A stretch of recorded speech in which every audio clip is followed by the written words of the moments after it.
Hola a todas y a todos. Mi nombre es Natalia Torres Santomé. Yo soy abogada, soy doctora en Derecho, soy especialista en Derechos Humanos y Estudios Críticos del Derecho. Pertenezco a la República Argentina, soy argentina y soy profesora de grado, de posgrado, de doctorado de universidades nacionales y extranjeras, y también soy investigadora de la Universidad de Buenos Aires y de la Universidad de Ciencias Empresariales y Sociales en Argentina. Bueno, nos estamos encontrando hoy para ver juntos este tema que se denomina abordaje jurídico de los discursos sociales. ¿Qué es lo que vamos a estar conversando? ¿Por qué nos interesa hablar de los discursos sociales? Nosotros, cuando estamos hablando de género, estamos hablando de una construcción cultural. El género no es un concepto biológico, es un concepto de construcción cultural y social. Eh, la construcción que va llegando, que se va formando, que es permanente, que nos envuelve, en la que estamos inmersos, trabaja sobre estereotipos. ¿Qué es un estereotipo de género? Yo les traje la definición que hace el mecanismo de seguimiento para la Convención de Belén do Pará. La definición que hace el mecanismo de seguimiento dice que el estereotipo de género es una opinión o un prejuicio generalizado acerca de atributos o características que hombres y mujeres poseen o deberían poseer, y sobre las funciones sociales que ambos desempeñan o deberían desempeñar.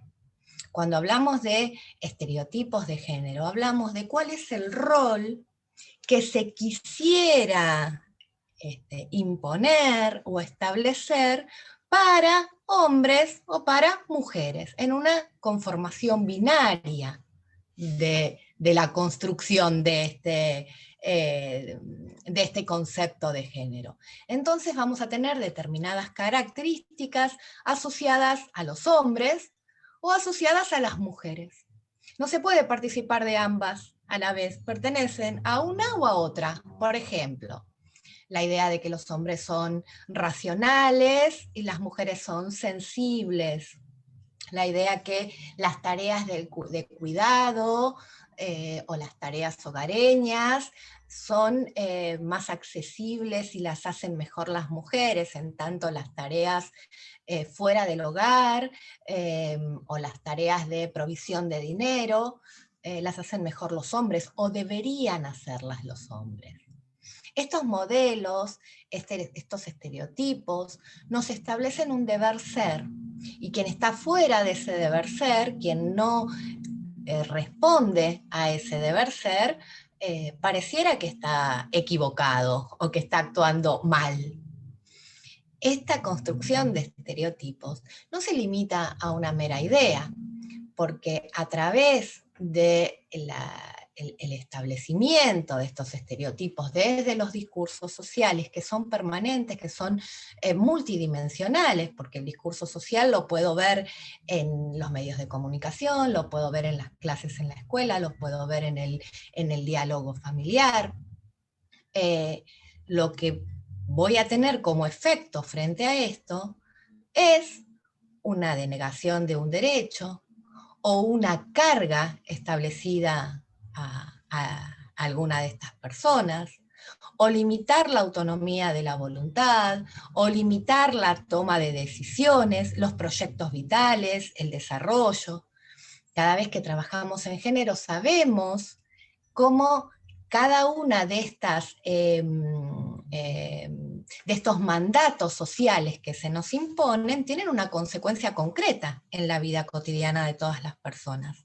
Las tareas de cuidado, que no es solamente respecto de los hijos, ¿no? La tarea de cuidado hogareña incluye también la tarea del cuidado de los enfermos, de los adultos mayores. Por ejemplo, esa es una carga que está volcada hacia las mujeres.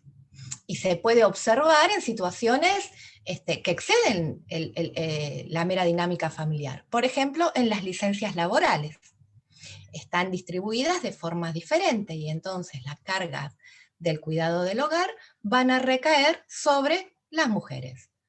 O la toma de decisiones. En Argentina hemos vivido hace muy poquito la sanción de la ley de interrupción voluntaria del embarazo. Sin embargo, esta ley, o lograr la sanción de esta ley, fue un trabajo que llevó muchísimo, muchísimo tiempo en Argentina, y en el pleno siglo XXI, en el año 2021, todavía estábamos escuchando los discursos que se oponían respecto a la toma de decisiones sobre el propio cuerpo, ¿no? Y sobre los propios derechos sexuales y reproductivos.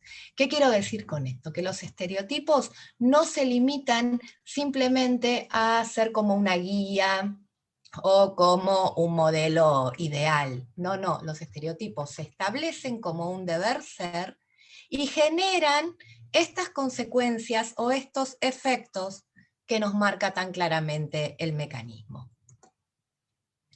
Cuando el estereotipo toma esta fortaleza dentro del discurso social, comienza a imponerse, aún cuando esto es contrario a la voluntad de las personas.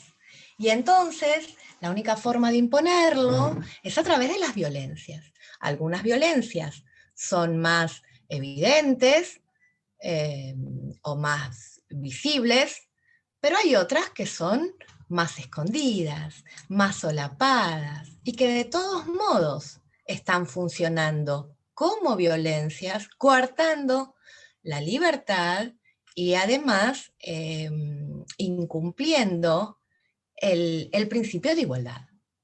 Esto lo señala la observación general 16 del Pacto Internacional de Derechos Económicos, Sociales y Culturales. En esta diplomatura ustedes han trabajado sobre los instrumentos internacionales, tales como la CEDAW, como Belém do Pará, que es un instrumento específico respecto de violencias, porque la CEDAW es el inicio, pero la que es específica de violencias es Belém do Pará, los principios de Yogyakarta. Nosotros en género tenemos una suma de instrumentos internacionales. En el ámbito de la República Argentina, CEDAW está integrada a la Constitución Nacional. Nosotros tuvimos una reforma constitucional en 1994 y se incorporaron al texto de la Constitución una suma de instrumentos de derechos humanos, entre ellos la CEDAW. Belém do Pará no está integrada a nuestra Constitución Nacional, pero sí está integrada a través de una ley a nuestro ordenamiento interno. Y los principios de Yogyakarta, que no están integrados, ustedes saben que son los más cercanos en el tiempo.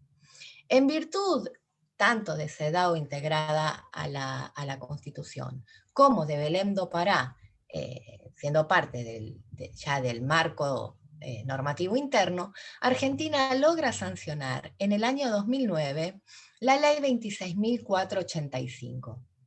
La ley 26.485 es la Ley de Protección Integral de las Mujeres.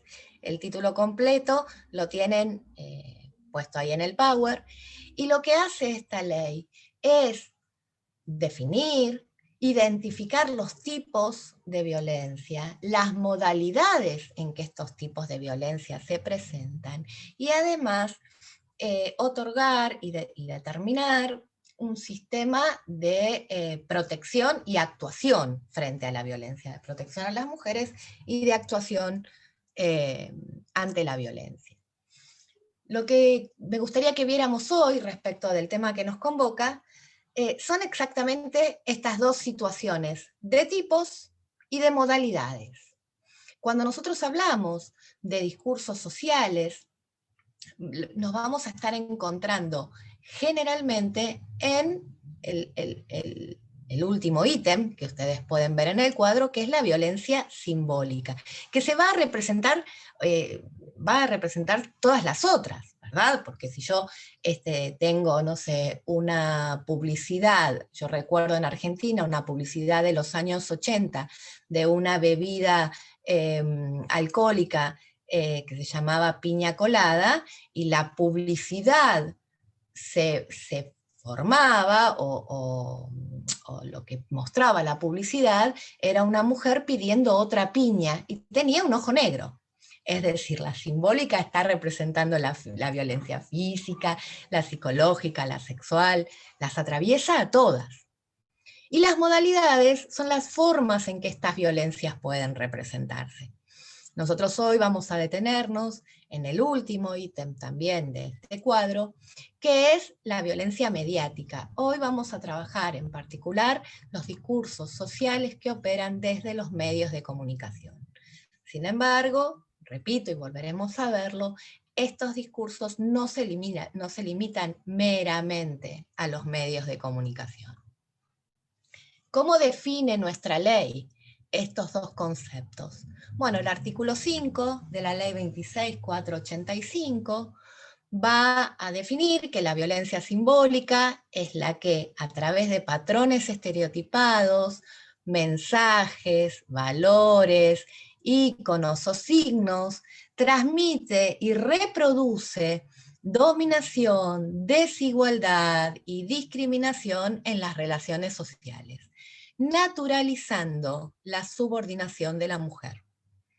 Y la violencia mediática, es decir, la modalidad en la que vamos a estar trabajando esta violencia hoy, es aquella publicación o difusión de mensajes e imágenes estereotipados a través de cualquier medio masivo de comunicación, que de manera directa o indirecta promueva la explotación de mujeres o sus imágenes, injurie, difame, discrimine, deshonre, humille o atente contra la dignidad de las mujeres, como así también la utilización de mujeres, adolescentes y niñas en mensajes e imágenes pornográficas, legitimando la desigualdad de trato o construyendo patrones socioculturales reproductores de la desigualdad o generadores de violencia. Estos son los espacios donde hoy nos vamos a detener para conversar sobre los discursos sociales. Cuando hablamos de estereotipos de género, tenemos que recordar que todos estamos cruzados por el género. El género es una construcción cultural. Sin embargo, dentro de este concepto de todos y todas, hay determinados colectivos que presentan frente a esta construcción cultural una vulnerabilidad propia. Vamos a estar hablando del colectivo de mujeres, del colectivo de niñas y adolescentes y del colectivo de diversidades sexuales. ¿Por qué? Porque los parámetros y los mandatos, cuando son recibidos o cuando son dirigidos a estos colectivos, es cuando aparecen las situaciones de desventaja. El concepto de género, el estereotipo de género en el concepto de género aplicado a estos colectivos, los coloca en una situación desventajosa, subordinada, con denegaciones concretas de derecho, con imposiciones de cargas, con, no quiero extenderme haciendo la suma de desventajas que le significan a estos colectivos en particular el estereotipo de género. Nosotros hablamos desde el derecho del derecho a la identidad. La identidad implica también una propia construcción. El mandato, el estereotipo, bajado a través del discurso social, afecta, modela esa propia construcción. Y limita o condiciona lo que cada uno desea ser, quiere ser y puede ser. Y este es el derecho humano, el derecho a construirse identitariamente, a armar el propio proyecto de vida. Sin embargo, este derecho tan básico que nos aparece a lo largo de todos los instrumentos de derechos humanos está condicionado, aun cuando no podamos verlo, a través de los discursos sociales y los estereotipos de género. Ustedes tendrán presente, por supuesto, cada vez que vemos un instrumento de derechos humanos, en general cualquiera de ellos, que tenemos el principio de no discriminación. Sin embargo, la igualdad y la no discriminación en la vida cotidiana, en lo práctico, solo son declamativas, porque a través de las conductas sociales moldeadas por los discursos sociales, esta igualdad a la que aspiramos y este principio de no discriminación es meramente formal. Hoy hablábamos de las licencias en los trabajos, ¿verdad? Una forma de ver este concepto donde la igualdad es meramente declamativa o es meramente formal, es el caso de la coparentalidad. La coparentalidad sería efectivamente una situación de igualdad, donde las responsabilidades y los derechos emergentes de la responsabilidad parental se reparten en forma equitativa. Sin embargo, nosotros sabemos que como situación cultural que en general nos atraviesa regionalmente, la coparentalidad no opera mayoritariamente en la vida cotidiana de las familias. Y no porque las tareas del trabajo fuera del hogar no sean realizadas por mujeres, ¿no? Sí, las mujeres trabajan fuera del hogar, pero además asumen las tareas de crianza en forma mayoritaria.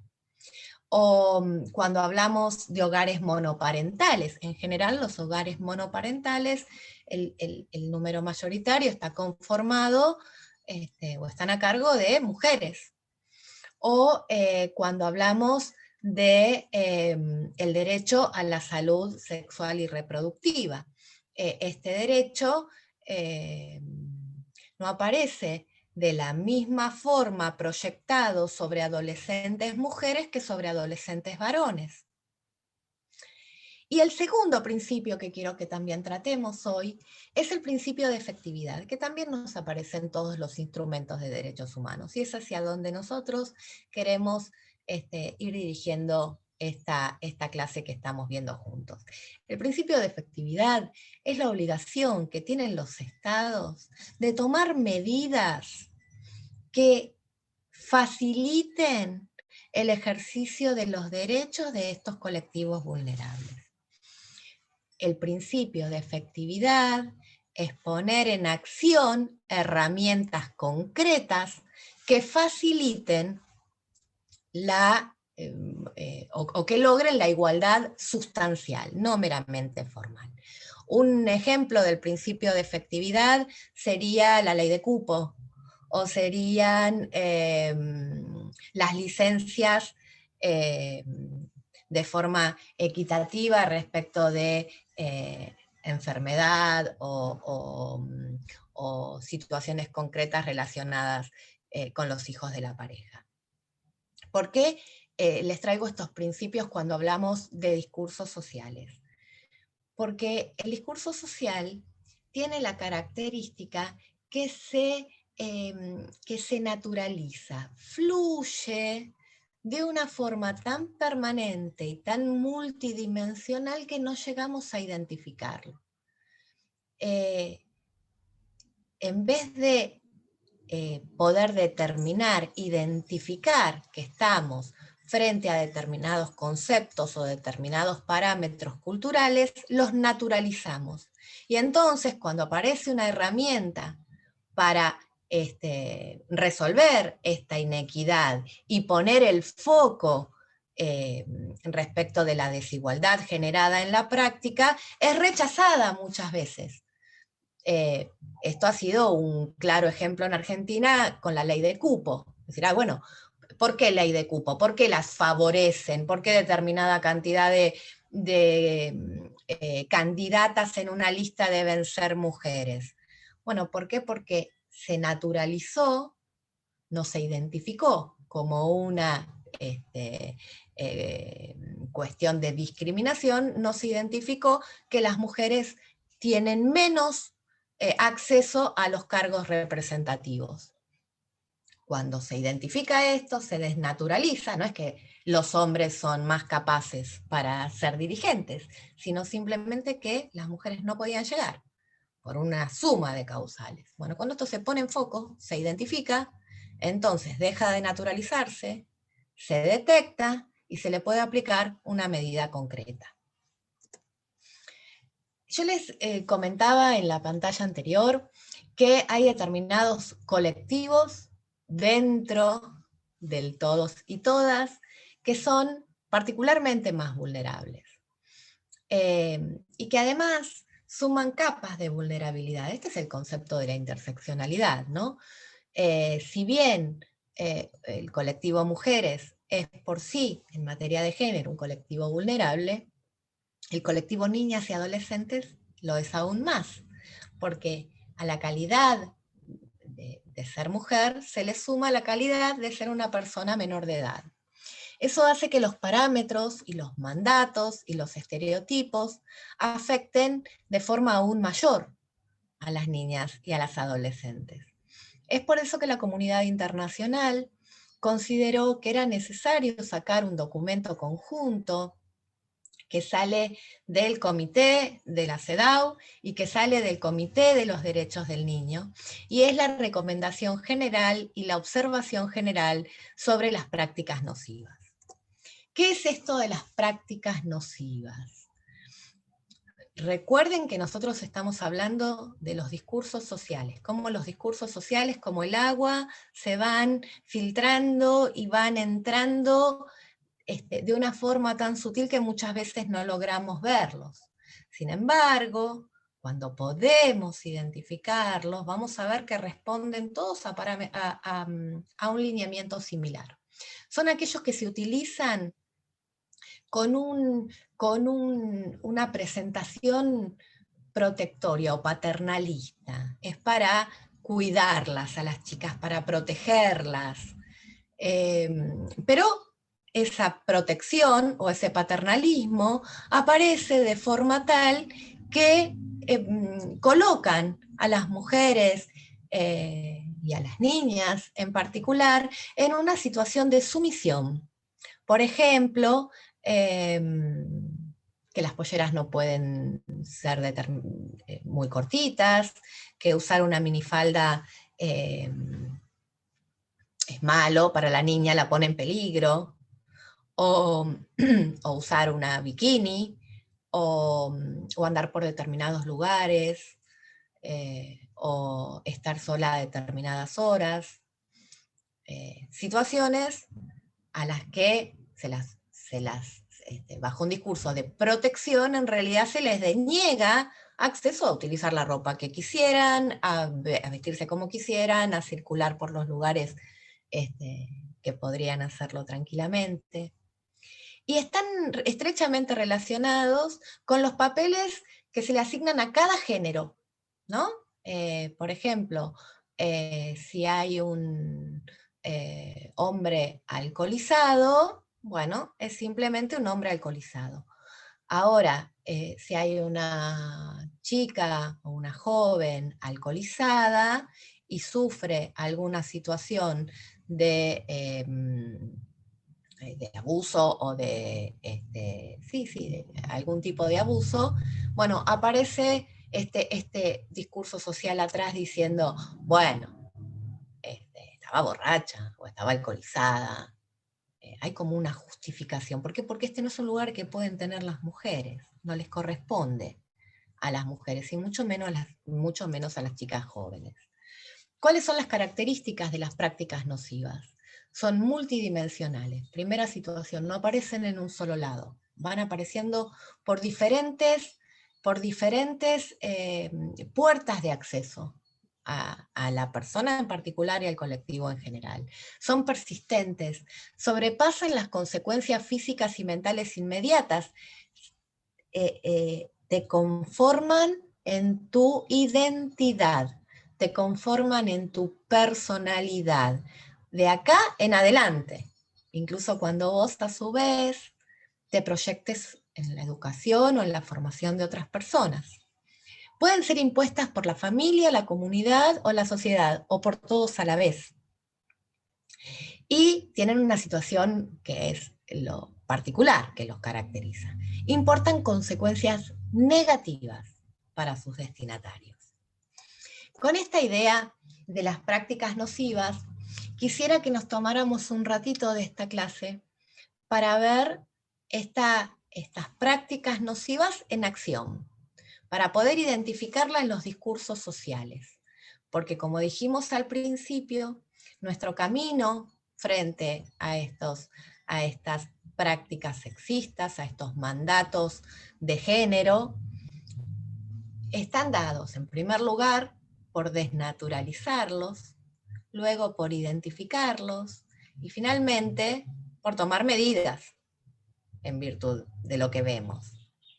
Yo les hice una recopilación de determinadas notas periodísticas o tapas de revistas o de editoriales de medios masivos de comunicación en Argentina. Y vamos a ver que estos discursos sociales se representan sobre algunos tópicos, sobre muchísimos más que los que tenemos aquí. Por supuesto que esta es una enumeración totalmente dinámica, pero es interesante poder identificarlos por lo menos en algunos grandes grupos, ¿no? Vamos a ver cómo el discurso social baja el estereotipo, baja el parámetro respecto de cuál es el rol de las mujeres en la pareja, cuál es el rol de las mujeres en la familia y cuál es el rol de las mujeres en el hogar. Y vamos a ver que cuando alguien se corra de la conducta exigida por el estereotipo, esto va a tener una presentación disvaliosa en el mensaje. Vamos a ver cómo se representa el discurso social sobre las víctimas, víctimas de femicidio, víctimas de violencia contra las mujeres, cómo los estereotipos se pueden observar, estos mandatos respecto de cómo debe ser el cuerpo de la mujer. ¿Qué ocurre con los derechos sexuales y reproductivos? ¿Y qué ocurre con la mujer en las relaciones de poder? Vamos a hacer una mirada rápida. El primer tópico que tratamos es el rol en la pareja y en la familia.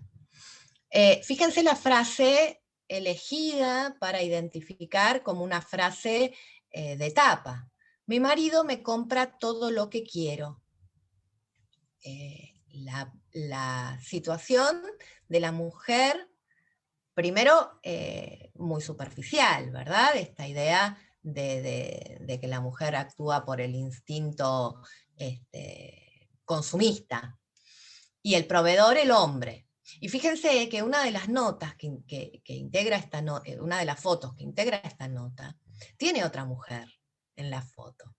Otra mujer que también representa todos los estereotipos de las tareas del cuidado pagas, ¿no? Las tareas de la casa las hace otra mujer que está uniformada, como una empleada doméstica, que está haciendo una tarea del hogar. Acá tenemos no solo un estereotipo de género, sino además cruzado de forma apenas visual, es simplemente una foto con un estereotipo de clase. Si nosotros no nos paramos a ver estas fotos simplemente pasan. Fíjense, estas revistas corresponden a la gestión anterior en la República Argentina. La nota, las dos notas representan la primera a la esposa de quien era en ese momento el presidente, y la segunda ya incluye además a la hijita. En la primera es el regreso de la mujer decorativa. Van a ver abajo que está tomada la foto ampliada para que puedan leer cómo es el texto. Fíjense que estamos hablando de 2015 en adelante, es decir, no estamos hablando de una nota de hace 1000 años. Dejó todo para acompañar a Macri. Representa el estereotipo de la esposa tradicional, discreta y al servicio del hogar. Bueno, el contramodelo K, exclusivo, la primera dama explica cómo entiende su rol. Fíjense el título, ¿no? La mujer decorativa. Esto ni siquiera es sutil, es absolutamente explícito.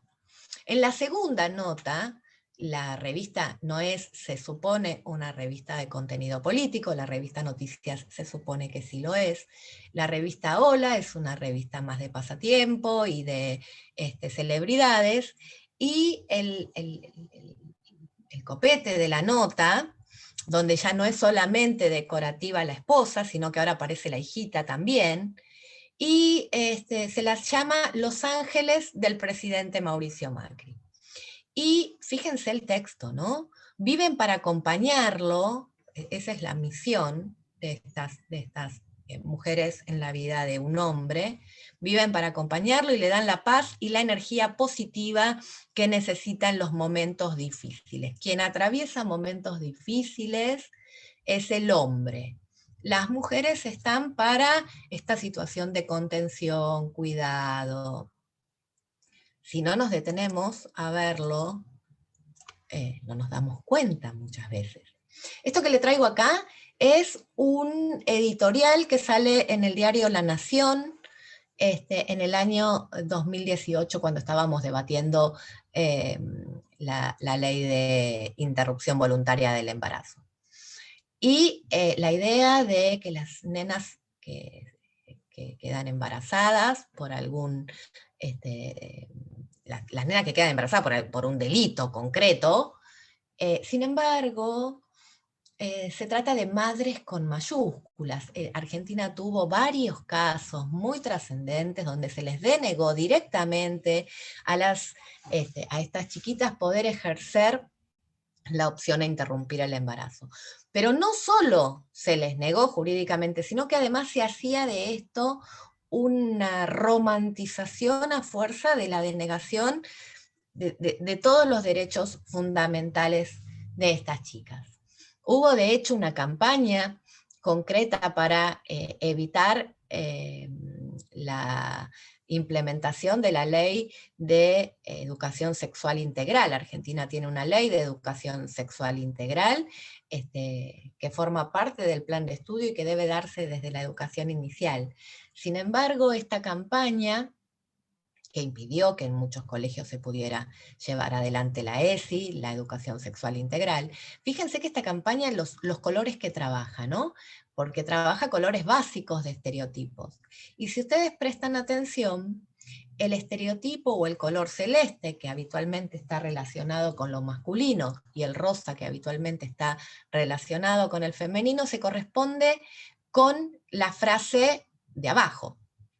Sí a la educación sexual, el sí representa directamente el aspecto masculino, y hablamos de educación sexual, y el no representa claramente el aspecto femenino, y ya se trata de ideología de género, no de educación sexual. El problema que tenemos con los discursos sociales es esto de que se filtran, se cuelan. Si uno no tiene el ejercicio de leerlos con perspectiva de género, tal vez no los puede ver. Fíjense esta frase de quién era entonces el presidente. Es como si le dieras la tarjeta a tu mujer. Ella gasta y un día te hipoteca en la casa. En este tópico que estamos hablando, ¿cuál es el rol de las mujeres en la familia, en la pareja, en el hogar? Bueno, las mujeres son, en este estereotipo, inconscientes al momento de manejar el dinero, ¿no? No lo saben, no son racionales al momento de manejar el dinero, gastan, son consumistas. O este otro personaje que tenemos aquí, Cristina Kirchner era muy buena ama de casa, no era interlocutora en temas de política. Fíjense el disciplinamiento, ¿no? ¿Dónde coloco al personaje? Este personaje no es un interlocutor válido, porque es mujer, y entonces debe dedicarse a los temas del hogar, a los temas de la casa. En eso puede ser muy bueno alguien, pero política no. Política es otro ámbito, no les corresponde a las mujeres este ámbito. Podemos ir a otro tópico, a las víctimas de femicidio. Argentina tiene un número altísimo de femicidios. Es uno de los problemas muy, muy serios que tenemos como país. En este caso, la víctima de femicidio tiene bajo su foto una frase que más que un epígrafe parece una amenaza para el resto de las mujeres, ¿no? Pregonaba el Ni Una Menos y terminó siendo víctima de un femicidio. El Ni Una Menos es un movimiento muy importante en Argentina, que es un colectivo de mujeres contra la violencia. Apenas es una frase abajo de una foto. Otra característica particular que aparece con las víctimas de femicidio es que sus fotos, su intimidad, su vida personal es expuesta mediáticamente de forma brutal. En tanto, el femicida es presentado con la cara pixelada, con el nombre borrado, o con alguna situación, la foto que impida conocer su identidad. El caso de Melina. Melina es una chica de 17 años que apareció totalmente abusada y muerta. Pero mientras no se la encontraba, la nota del diario Clarín, un diario de tirada masiva en Argentina, la definía de este modo: Melina Romero no tiene rumbo, hija de padres separados, dejó de estudiar, nunca trabajó, se pasa el tiempo en la calle o va a bailar, tiene amigos más grandes, en su casa nadie controló jamás. Fíjense, en el momento de esta nota, Melina era una chica que estaba desaparecida. Sin embargo, como este discurso ya me muestra que, bueno, si algo le pasó, por cómo presentan la nota, pareciera ser que están justificando que algo le pasara, ¿no? Tiene todo un componente disvalioso respecto de Melina y de su familia, y de su situación de persona joven, de su situación de querer ir a divertirse. A ver, otra víctima. Fíjense, esta es una nota del año 2007. La niña habría sido violada, una nena de 11 años embarazada. No hay forma de que esto no sea un delito. Sin embargo, esto se pone en cuestionamiento en el discurso que aparece, ¿no? La idea de que las mujeres son, e incluso las niñas, 11 años, son pérfidas, son solapadas, son seductoras. Fíjense que uno puede llegar a leer este discurso a lo largo de la historia, ¿no? Esta situación patriarcal no es meramente una característica de la modernidad ni de nuestra región. Mandatos sobre el cuerpo de las mujeres. Fíjense en revista Caras. La hija mayor de Máxima luce con orgullo su look plus size. Bueno, primero el uso de términos en inglés que parece que aligeran un poco la idea de hablar de tallas o cuerpos grandes. Pero además lo único que hay para rescatar en toda esa nota, aparentemente lo más importante, porque es lo que se ha tomado como título para una tapa, es que la chica tiene el cuerpo que tiene y que le parece muy bien. Esto está presentado como si fuera una situación valiosa, pero el solo hecho de sacarla de contexto y ponerla como un título nos permite ver que al menos es algo que le ha llamado la atención a este grupo periodístico, ¿no? O una nota de la revista Gente donde una actriz argentina, que es una persona que tiene más de 50 años, aparece en la nota con la cara y la piel como si fuera una persona de 20 y pico, 30 años. La propia actriz se enoja frente a esto, porque esta corrección del cuerpo, este Photoshop usado, ni siquiera requiere de consensuarlo con el protagonista o con la protagonista. El cuerpo que debe aparecer en tapa debe ser joven, debe ser flaco, por eso es llamativo cuando alguien que tiene un cuerpo no hegemónico lo lleva adelante con naturalidad. Por eso le llama la atención. Por eso tenemos las revistas con dietas, ¿no? ¿Cómo voy a estar flaca? Fíjense el cuerpo de la modelo, que además presenta 2 dietas, y que puedo hacer estas dietas no importa si estoy de vacaciones, si estoy trabajando, si estoy con los hijos, si estoy, no importa, porque dice tips para bajar de peso sin excusas. O sea, que quien no tiene un cuerpo hegemónico es porque no quiere. Y si no quiere, está mal. O esta nota de la revista Gente, una actriz o alguien del circuito artístico que explica que para sentirse más sexy y madura tuvo que modificar su cuerpo. Y esto es presentado valiosamente por la revista, ¿no? Mostrando cómo ha cambiado ese cuerpo y cómo es atractivo, sexy, maduro. El cuerpo femenino aún observado en los lugares más extraños. El caso Nair Galarza en Argentina es el caso de una muchachita muy joven, debía tener 18, 19 años, que ha sido acusada de matar a su novio. Eso está incluso aún se está revisando el fallo, había sido condenada. Este fallo hoy se está revisando, pero fuera de eso, en este caso Nair Galarza era quien había sido la atacante.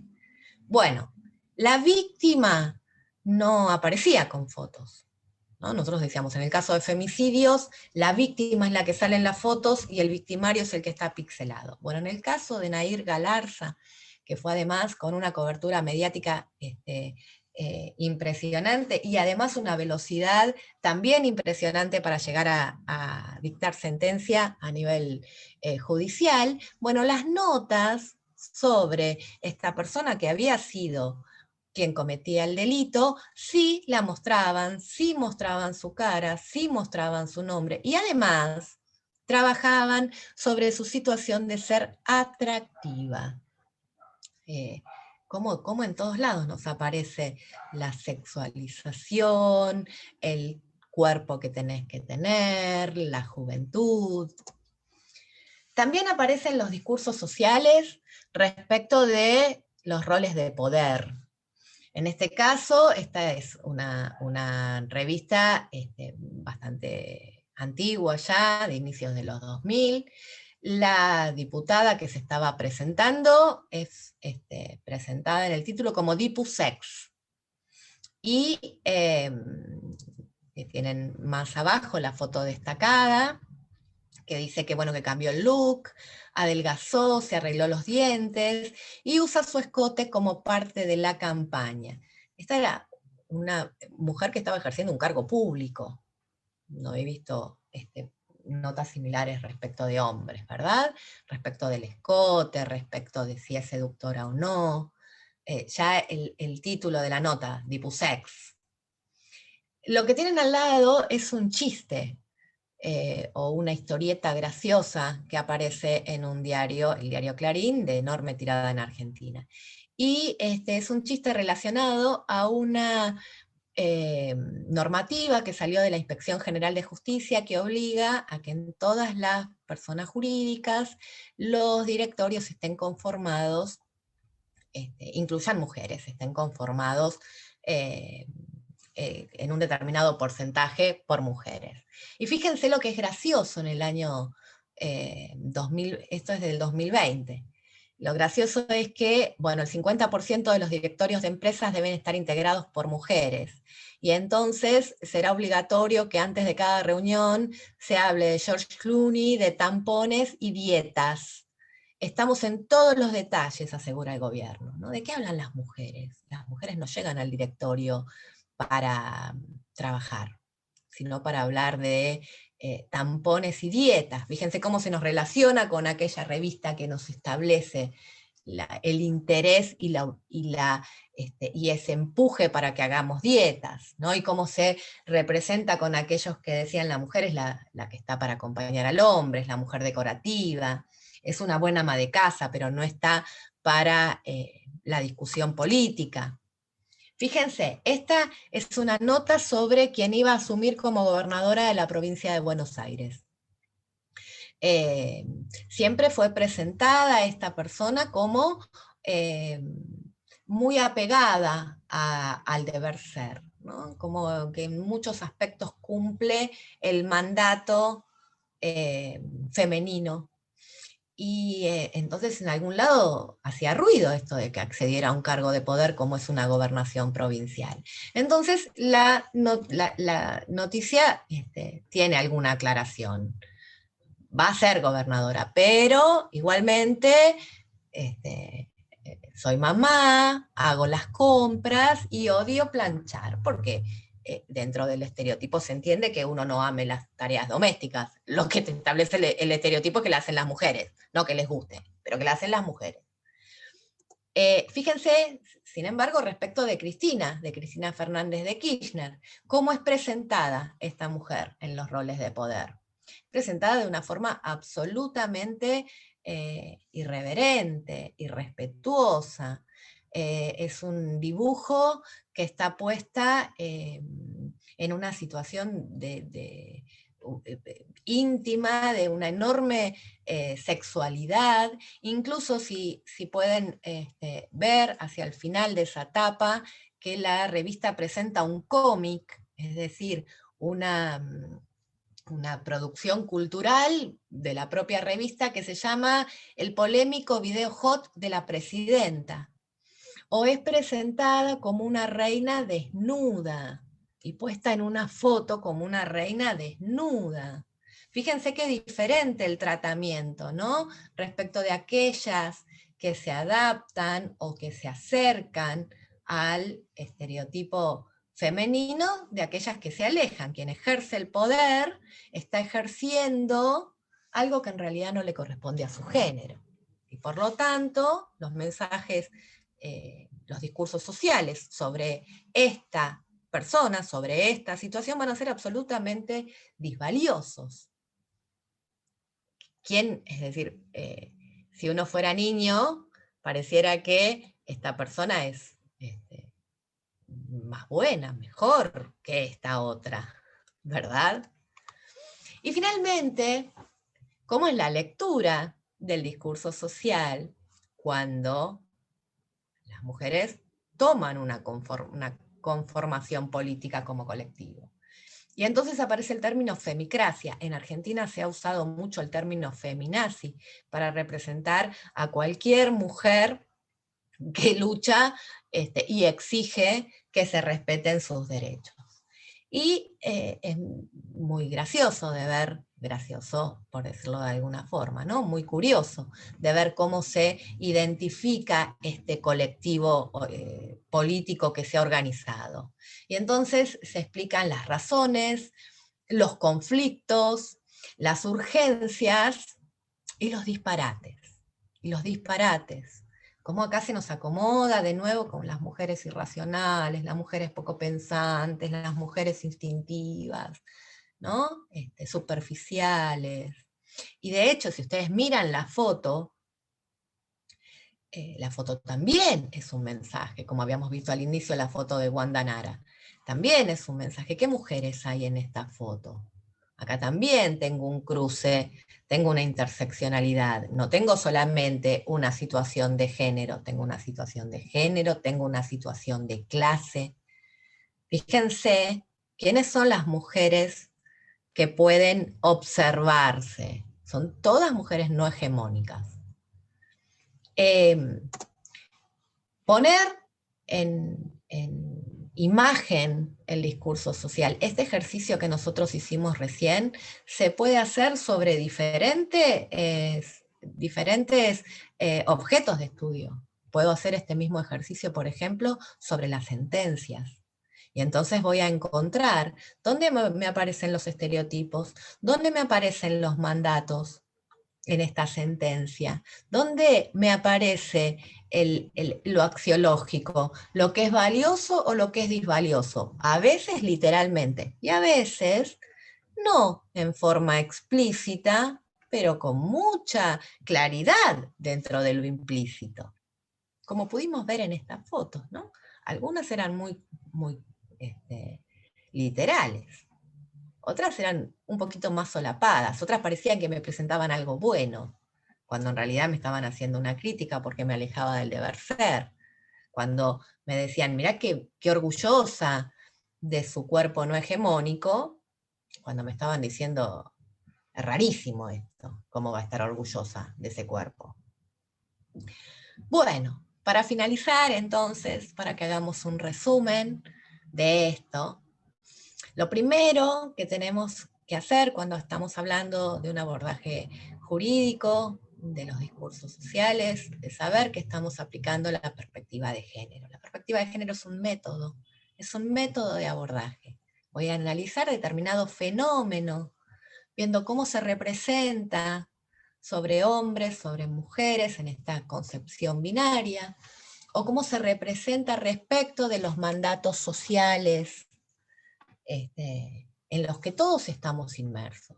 Y lo primero que tengo que lograr es desnaturalizar esto. Esto no es natural. La construcción, el término género es un término cultural. Nada de esto ocurre por la biología. Entonces, cuando yo puedo ver que esto no es natural, puedo ver que esto es cultural, entonces voy a poder identificar las inequidades y las desigualdades.